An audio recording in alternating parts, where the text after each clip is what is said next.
নমস্কার। কৃষক সম্মান নিধি প্রকল্পের অন্তর্ভুক্ত যারা আছেন তাদের জন্য খুবই খুশির খবর এটা। অলরেডি 19তম কিস্তির টাকা আজ দুপুর 12টার পর থেকে আপনাদের অ্যাকাউন্টে ঢুকতে শুরু করে দিয়েছে।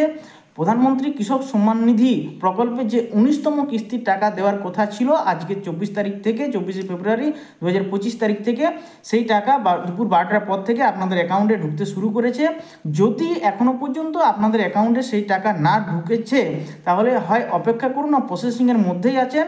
আর তাও যদি কোনরূপ কোনো সমস্যার মধ্যে পড়েন, যদি দেখেন যে সপ্তাহ পেরিয়ে গিয়েছে, এক সপ্তাহ পেরিয়ে গিয়েছে, যে এখনও পর্যন্ত আপনাদের কোনো টাকা ঢুকেনি, তাহলে আপনারা আমাকে কমেন্টের মধ্যে জানাতে পারেন। আমি যতটা সম্ভব আপনাদেরকে সাহায্য করার চেষ্টা করব।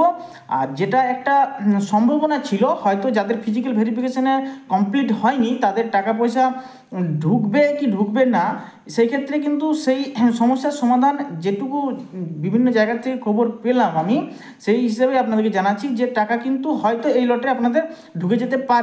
পরবর্তী সময়ে কি হবে সেটা এখন বলা মুশকিল হয়ে যাচ্ছে। আমি বিভিন্ন সময় বিভিন্ন ভিডিওর মাধ্যমে সেটা আপনাদেরকে আমি জানাবো। তো 19তম যে কিস্তির টাকা সেটা অলরেডি আজকে ঢুকতে শুরু করে দিয়েছে, আপনারা চেক করে নিতে পারেন বা কিছু সময় অপেক্ষা করুন। এক সপ্তাহের মতো যদি না ঢুকে থাকে আপনারা জানাবেন, আমি আপনাদেরকে যথেষ্ট সাহায্য করার চেষ্টা করব। ধন্যবাদ।